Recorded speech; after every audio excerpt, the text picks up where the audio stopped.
ఏమిట్రాని? ఏం లేదండి, మీకు రవిబాబు గారి మీద కోపం రావడానికి కారణం మధుబాబు గారే కదండి.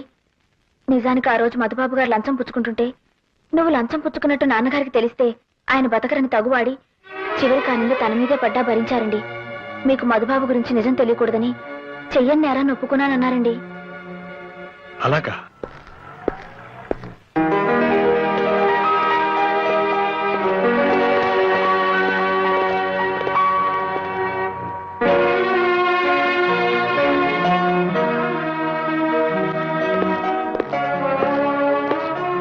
అమ్మా బాబు, బాబు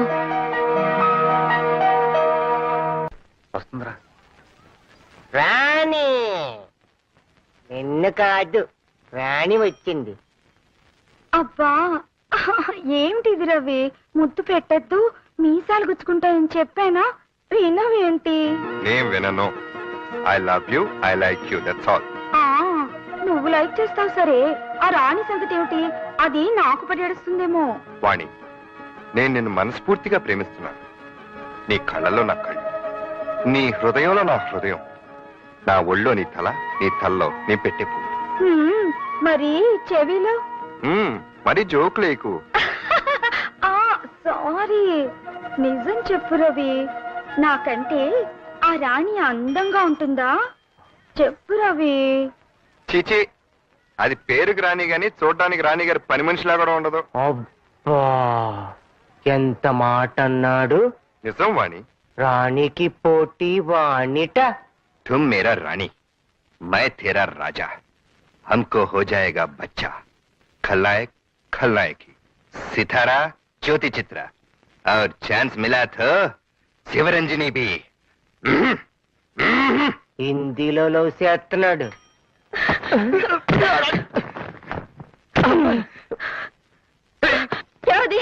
ఏ రాణి, వాణి అని తెలిసిన అమ్మాయి.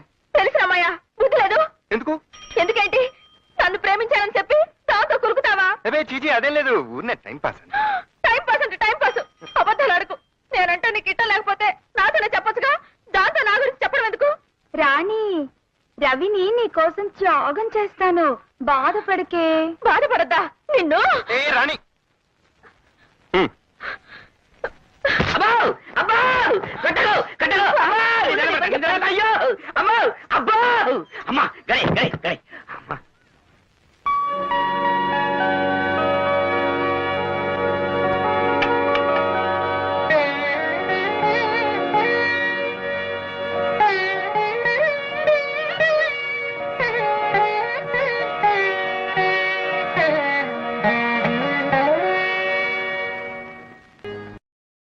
పాపిష్టిదాన్ని.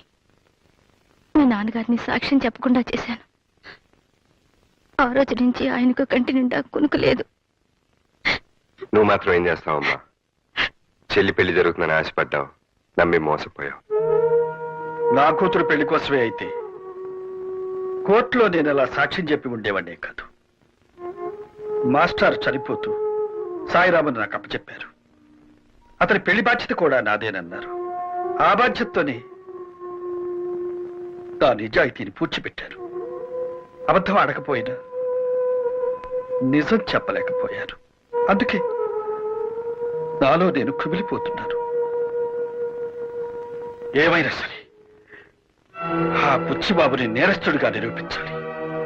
ఎలా అయినా సరే ఈ పెళ్లి జరిపించాలి.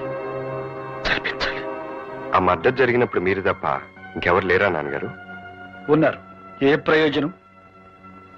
వాళ్ళు వాడికి అనుకూలంగా చెప్తారు కానీ మన తరఫున ఎలా చెప్తారు? అసలు ఎవరెవరు ఉన్నారు? డ్రైవరు, వాచ్మన్, కొడుకు ఉన్నారు.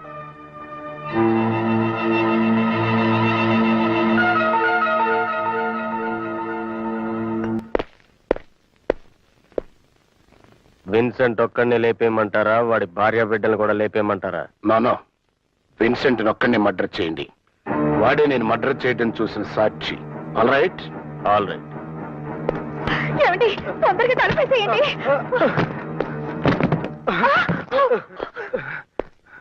నన్ను చంపదు, మా అయ్య గారికి వ్యతిరేకంగా సాక్ష్యం చెప్పను.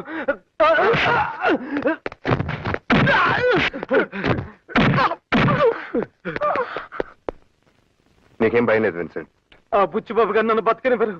తెలుసు, అందుకే నేను కాపాడడానికి వచ్చాను. ఇంతకీ మీరు? జడ్జి రామ్మోహన్ రావు గారు అబ్బాయిని. విన్సెంట్ మాస్టర్ని చంపేసి యాక్సిడెంట్ అని పోస్ట్మార్టం రిపోర్ట్ క్రియేట్ చేశారు. ఆయన ఎలా చనిపోయారో నీకు తెలుసు. నువ్వు కనుక సాక్ష్యం చెప్తే. బాబు సాక్ష్యం చెప్తే బుచ్చిబాబు గారు చంపేస్తారు బాబు. సాక్ష్యం చెప్తావన్న డౌట్ తోనే బుచ్చిబాబు నేను చంపాలని చూశాడు. నువ్వు గనక సాక్ష్యం చెప్తే నేను నీకు ఏ హాని జరగకుండా చూసుకుంటాను. బాబు మీరు చెప్పినట్టు నేను చేస్తే నా భార్య బిడ్డలు అనాథలైపోతారు బాబు.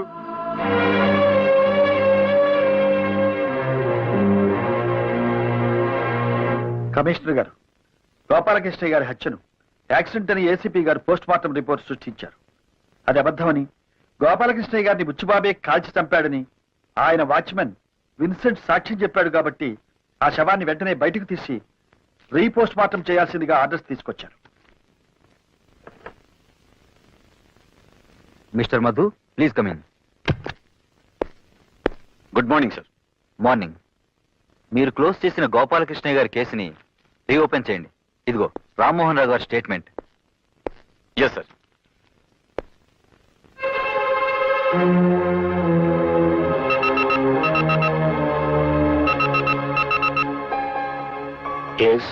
గోపాలకృష్ణ గారి బాడీని రీపోస్ట్ మార్టం చేయించమని కోర్టు నుంచి ఆర్డర్స్తో వచ్చారు మా నాన్నగారు.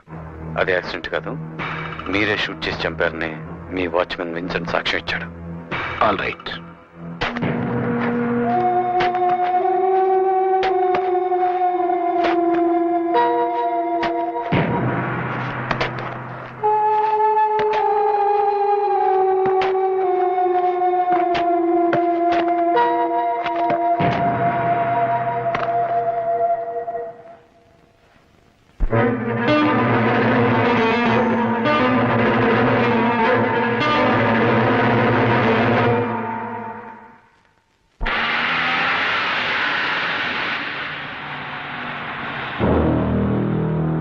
హలో, తండ్రి కొడుకులిద్దరు బాగా దెబ్బతిన్నట్టున్నారు. న్యాయాన్ని పూడ్చిపెట్టడం అంటే ఏమిటో కళ్ళారా చూశారుగా. ఎస్, జడ్జిగా రిటైర్ అయ్యాం. నన్ను రెచ్చగొట్టి జీవితం నుంచి రిటైర్ కావద్దు.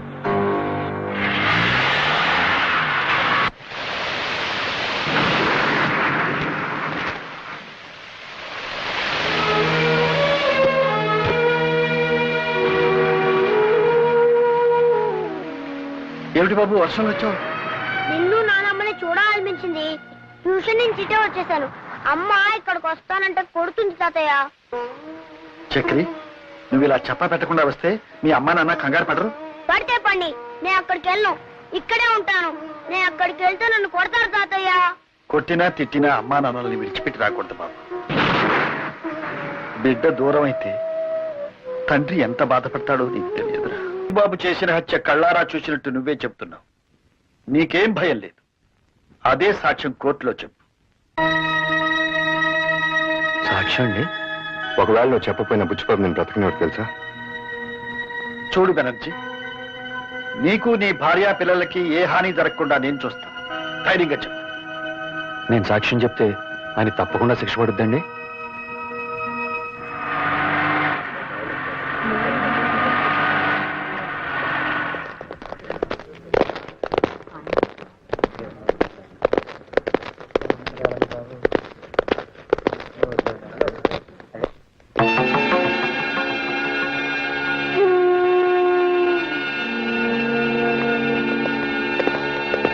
అతని తరఫున రామ్మోహన్ రావు గారు కోర్టుకు పెట్టుకున్న అర్జీని మంజూరు చేస్తూ ప్రాసిక్యూషన్ తరఫున ఆయన వాదించడానికి యాజ్ ఏ స్పెషల్ కేసుగా కోర్టు పర్మిషన్ ఇస్తూ ఇతర సాక్షుల్ని ప్రవేశపెట్టడానికి అనుమతిస్తోంది.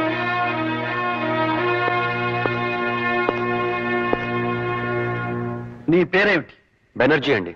నువ్వేం చేస్తుంటావు? బుచ్చిబాబు గారి ఇంట్లో డ్రైవర్ అండి. విన్సెంట్ అనే అతను నీకు తెలుసా? తెలుసండి.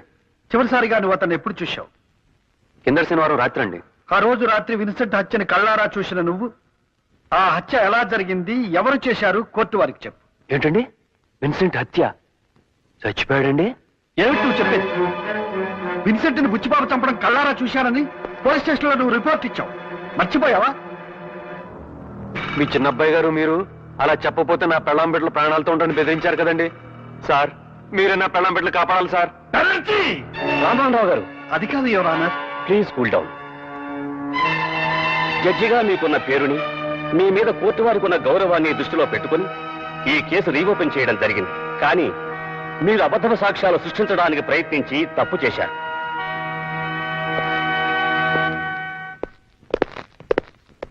ఏమండే చెల్లిస్తుంటే ఆగరంటే నా మాట విని ఈ కేసు విత్డ్రా అయిపోండి.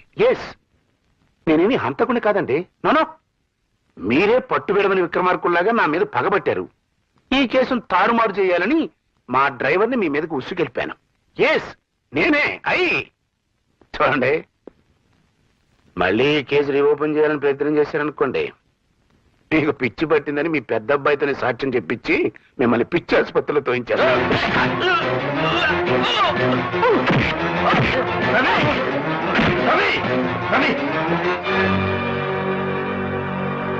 రవి, మనుషులు మృగాలతో గొడవ పడకూడదు. మృగాలను శిక్షించే పద్ధతి వేరే ఉంది. ఎస్,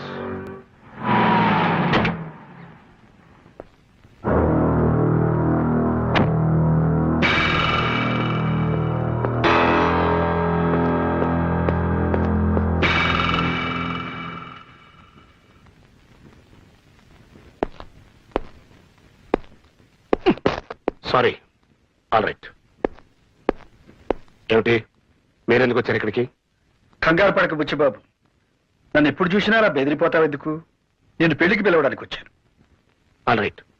ఎవరి పెళ్లి? నీది కాదు, సాయిరామ్ది. Very good.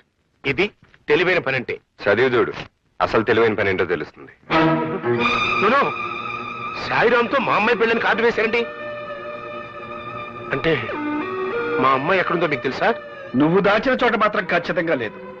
నిన్ను తప్పించుకుని మా దగ్గరకు చేరింది. మళ్ళీ నీకు కనపడకుండా ఎక్కడ దాచాలో అక్కడే దాచాం.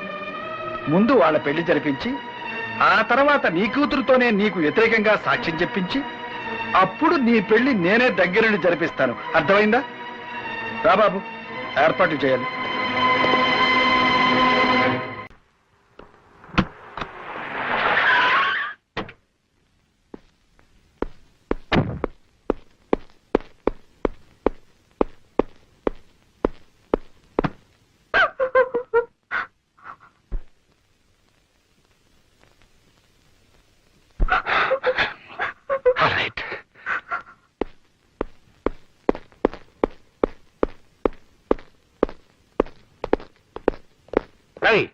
ఆ జడ్జి గారు ఏదో ప్లాన్ లో ఉన్నారా? స్వాతితో ఆ సాయిరాం పెళ్లిని శుభలేఖలు అచ్చేసి పంచుతున్నాడు. అమ్మాయి జాగ్రత్త. ఎదుగో బెనర్జీ, వాడు బతుకుంటే మనకి తలనొప్పి తప్పెట్టుగా లేదు. వాడి తప్ప ఇంకోటి పెళ్లి చేసుకుని ఉంటుంది ఆ కూతురు. ఎస్, హాస్పిటల్కి వెళ్ళి వాడిని చంపేసి. All right.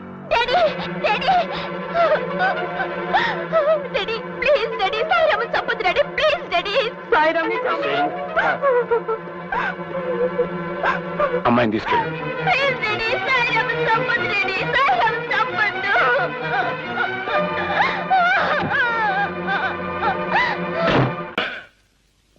అక్యూజ్డ్ ఆనందరావు మీద ఫిర్యాది మిస్ రాధ ఇతను తన్ను బలాత్కరించబోయినాడని, తన్ను తాను రక్షించుకోవడానికి ఇతన్ని గాయపరిచారని కోర్టు వారికి చెప్పింది. కానీ అది అబద్ధమని కోర్టు వారికి మనవి చేస్తూ ఆనందరావు ద్వారా అసలు నిజాన్ని కోర్టు వారికి తెలియజేయడానికి ప్రయత్నిస్తాను. Thank you sir. Mister Anandarao, ఫిర్యాది మిస్ రాధ మీకు తెలుసా? తెలుసు. ఎలా తెలుసు? ఆమె నా సెక్రటరీగా పనిచేస్తుంది. ఓహో, సెక్రటరీగా పనిచేస్తూ ఆమె తన అందచందాలతో అడుగడుగునా మిమ్మల్ని ఆకర్షింపజేయాలని ప్రయత్నించింది కదూ? అవును. Objection your honour, that is a leading question. Objection sustain. yes proceed. Mister Anandarao, 16వ తారీఖున ఏం జరిగిందో వివరంగా చెప్పండి. ఆ రోజు నా భార్య ఊళ్ళో లేదు. నా స్నేహితుడికి రైల్వే స్టేషన్ లో సెండ్ ఆఫ్ ఇచ్చి ఇంటికి వచ్చాను. హాల్లోకి వచ్చి లైట్ స్విచ్ వేసిన నాకు రాత కనిపించింది. ఏమిటి ఇలా వచ్చావన్నాను. తన కోరిక తీర్చకపోతే, తాను చెప్పినట్టు వినకపోతే తనను నేను బలాత్కారం చేసినట్టు అరిచి అల్లరి చేస్తానంది. ఛీ, నీకు సిగ్గు లేదా, బయటికి నడువన్నాను. అంతే, తన చేతిలో ఉన్న కత్తితో నన్ను పొడిచి అరిచి అల్లరి పెట్టింది. That's all your honour. Your honour, let me examine the accused. yes proceed.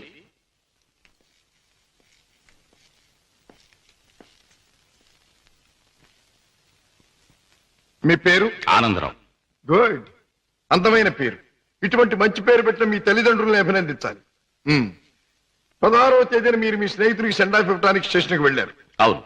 మీ స్నేహితుడి పేరు? అరుణగిరి ప్రసాద్. వెరీ గుడ్, ఇది అంతకంటే అందమైన పేరు. ఏ ట్రైన్ కి పంపించొచ్చారు? Hyderabad express. Hyderabad express, very good. మీ స్నేహితుడు కూడా మీలాగే భాగ్యవంతుడై ఉండాలి. Of course, is a millionaire. అయితే ఫస్ట్ క్లాస్ లో ట్రావెల్ చేసి ఉండాలి. ఎస్. మీరు స్టేషన్ నుంచి తిన్నగా ఇంటికి వెళ్ళారా లేక? తిన్నగా ఇంటికి వచ్చాను. కారులో? ఎస్. కారులో స్టేషన్ నుంచి ఇంటికి వెళ్ళడానికి ఎంత టైం పడుతుంది? మామూలుగా అయితే 10 minutes పడుతుంది. ఆ రోజు ట్రాఫిక్ ఎక్కువగా ఉండటం వల్ల బహుశా 15 to 20 minutes పట్టుండొచ్చు. That's all right. పోనీ 20 నిమిషాలు అనుకుందాం. ఓకే. ఎస్. తిన్నగా ఇంటికి వెళ్ళి మీరు హాల్లో లైట్ వేశారు. అవును. ఆ లైట్ వెలుగులో మిస్టర్ రాధాని మీరు చూచారు. Yes. Your honour, Hyderabad express ప్రతిరోజు సరిగ్గా సాయంత్రం 4:20 బయలుదేరుతుంది. ఆ 16వ తేదీని కూడా కరెక్ట్ టైంకే బయలుదేరిందని సాక్ష్యం ఇవ్వడానికి అరుగో స్టేషన్ మాస్టర్ గారు సిద్ధంగా ఉన్నారు. అంతేకాకుండా ఆ రోజు రిజర్వేషన్ చార్ట్ ప్రకారం ఫస్ట్ క్లాస్ లో అరుణగిరి ప్రసాద్ అనే వారెవరూ ప్రయాణం చేసి ఉండలేదని కూడా వారు చెబుతున్నారు. యువర్ ఆనర్, ఆనందరావు గారు సాయంత్రం 4:20 స్టేషన్ నుంచి బయలుదేరామంటున్నారు. ఒక్క 20 నిమిషాలకే ఇల్లు చేరామంటున్నారు. మరి పట్టపగల ఆ లైట్ ఎందుకు వేయవలసి వచ్చిందో అది వారికే తెలియాలి. పైగా ఆ 16వ తేదీన వారు నివసిస్తున్నటువంటి గాంధీనగర్ ఏరియాలో ట్రాన్స్ఫార్మర్ రిపేర్ కోసం పవర్ షట్ డౌన్ చేయబడిందని, తిరిగి రాత్రి 8 గంటలకే పవర్ రెస్టోర్ చేయబడిందని సాక్ష్యం చెప్పడానికి electricity board, repairs and maintenance department వారు సిద్ధంగా ఉన్నారు. ఆనందరావు గారు లైట్ వేసామంటారు, డిపార్ట్మెంట్ వారు పవర్ లేదంటారు. ఒక్క మాటలో చెప్పాలంటే యువర్ ఆనర్, ఆనందరావు చెప్పే ఏ ఒక్క మాట కూడా నిజం కాదు. అరిటాకు వెళ్లి ముళ్ళు మీద పడ్డా, ముళ్ళు వెళ్లి అరిటాకు మీద పడ్డా జరిగే నష్టం అరిటాకుకి. ఆ అరిటాకు లాంటిదే ఆడదాని జీవితం. ఎన్ని అవమానాలైనా భరిస్తుంది గాని ధైర్యం చేసి కోర్టుకెక్కి అల్లరిపాలు కాదు. ఆనందరావు లాంటి ఎందరో శ్రీమంతుల హీన కృత్యాలకు బలైన ఎందరో అబల ప్రతినిధిగా ఈనాడు ధైర్యం చేసి కోర్టుకొచ్చిన నా క్లయింట్ మిస్ రాధాదేవిని అభినందించక తప్పదు. ఈ ఆనందరావు లాంటి చెడు పురుగుల్ని కోర్టు వారు కఠినంగా శిక్షించాలి. ఆనందరావు మీద మిస్ రాధ తెచ్చిన అభియోగం అబద్ధమని నిరూపించడానికి ఆనందరావు చెప్పినదంతా కల్పనగా నిరూపించడమైనది కనుక ఆనందరావుని నేరస్తుడిగా ఎంచి ఐపీసీ 354 సెక్షన్ క్రింద 3 నెలల జైలు శిక్ష, 2000 రూపాయల జరిమానా విధించడమైనది. సక్సెస్, మనకి గ్రాండ్ సక్సెస్. నిజంగానా? I'm very happy. అవునమ్మా, మన వాదనతో పీపీకి మతిపోయింది, జడ్జికి మాట పోయింది, అవతల పార్టీ ఓడిపోయింది. రామయ్య, అన్నయ్య తన మొదటి కేసులో గెలిచాడు. స్వీట్, చాలా సంతోషం బాబు. నా చేతుల్లో పసివాడిగా ఆడుకున్న నువ్వు ఇంత పెద్ద లాయర్ అవ్వడం నాకెంతో ఆనందంగా ఉంది బాబు. రామయ్య, ఈ కేసు గెలవటానికి ముఖ్య కారణం ఏంటో తెలుసా? కళకళ్ళాడే ఫేస్ తో మా పద్మ నేను కోర్టుకు వెళ్లేటప్పుడు శకునం రావడం. అందుకే మా చెల్లికి ఒక అందమైన బహుమతి.